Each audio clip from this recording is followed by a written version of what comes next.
A preventative Hoover. How many times have you declared that you've had enough? How many times have you vowed that you are no longer putting up with this behaviour, and you are going to make a fresh start? How often have you put in place steps to depart and leave this confusing and twisted reality behind? We hear these assertive comments from time to time. We have subjected you to a sustained devaluation, provoked so many heightened emotional responses from you, which has given us fuel. At times, you did not know whether you were coming or going. Your head swam, and that dull ache in the centre of your forehead never seemed to diminish. You wondered who you could trust as you fought to establish what you believed was right against a backdrop of contradictions. From somewhere, you mustered some strength. A bolt of fortitude sprang from the maelstrom, and in that moment of clarity, you knew it was time to go. This situation is not right, surely. Nobody should be treated in this manner. Yes, it was the moment to depart. Of course, you could not do so without your parting speech. It was not born out of spite or venom. Those are not watchwords that apply to you. Notwithstanding the horrendous treatment meted out against you, the repeated abuse and the incessant put-downs, you still behaved with dignity and grace. There was little doubt that you wanted to lash out. You wanted to flail us with stinging words and some home truths, just in the same way we had used our acidic tongues and savage words to berate you.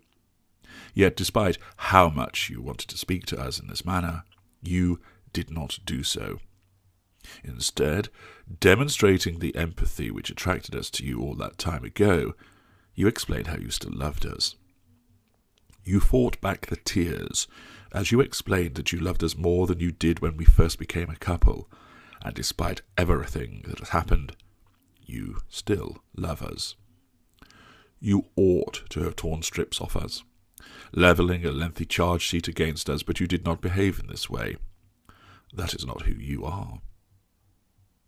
You talked about all the wonderful traits we have, and how you miss them.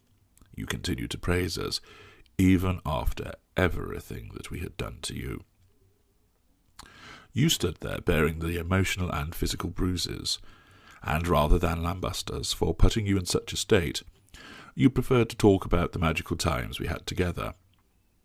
You clearly had committed each of these occasions to your memory, as you brought up each event and occurrence as the tears trickled down your cheeks. You explained how wonderful we made you feel, how you had never experienced anything like that before, and you consequently truly believed you had found the one. You talked through the golden period, talking about the trips we took, the days we spent together, and the glittering and scintillating moments we created.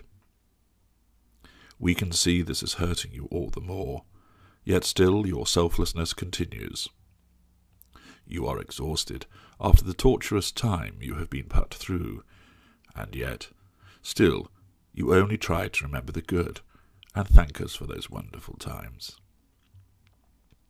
You tell us that, although they lasted a few months, the memories of that time are seared into your mind, and you will always treasure them. You explain that you will reflect on those memories, and not what came to pass afterwards, as you still prefer to think the best of us, despite everything we have subjected you to. Your nobility in behaving in this manner is most impressive, and your admirable words continue to fuel us. You explain between sobs that you do not want to go, but you have to. You do not want to leave everything that we have built up behind, but if you do not do so, then you recognize that you will be destroyed. You apologize. Yes, you actually apologize that you have not been able to help us, to steer us away from the destructive and malevolent behaviour that has marred the latter months that we have had together. You explain how hard you have tried, but admit You have been defeated. You express your desire for us to change and for us to seek help because you truly believe that we are a good person who just needs to seize on that goodness and allow it to shine. You tell us you have seen what we can do and achieve, and you still want what is best for us. You stand there staring at us, some of your possessions already packed in the 2 suitcases which are waiting in the hallway. You tell us you will make arrangements with us to collect the remainder of your belongings once you have had a chance to think and to breathe. We rise from our seat and walk towards you. You are quietly sobbing, and we take your hands in our hands and hold them in that tender manner you recall so well. The vicious squeezing that one day arrived out of nowhere is not in existence now. Instead, we hold your hands and look you straight in the eye as we summon up a look we have practiced before with others in this situation. The look begins as sorrow and then morphs into hope as we search your eyes looking for that flicker of flame once again through the tears. You hold our gaze as we keep searching, and then we speak, our words soft and gentle, just as they were when we whispered into your ear as we lay next to you holding you late at night. I am sorry. I know this time I have to change. Please, help me be the good person I know I can be, that I want to be. Something is wrong with me, and I do not know what it is, but you can save me. You are the only one. Please, please do not leave me.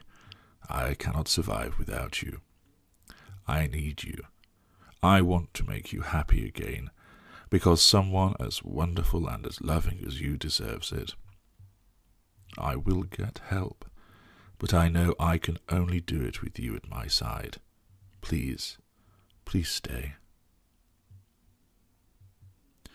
The short speech is delivered with true brilliance as we gathered the right inflection and tone, coupled with suitable contrite looks and mannerisms. We continue to look into your eyes as we let our words sink in. The moments pass, and then the light flickers. That flame of hope sparks into life, and we know your next words before you have even spoken them. And I begin to give you that enticing and winning smile once again. We know that you will stay again.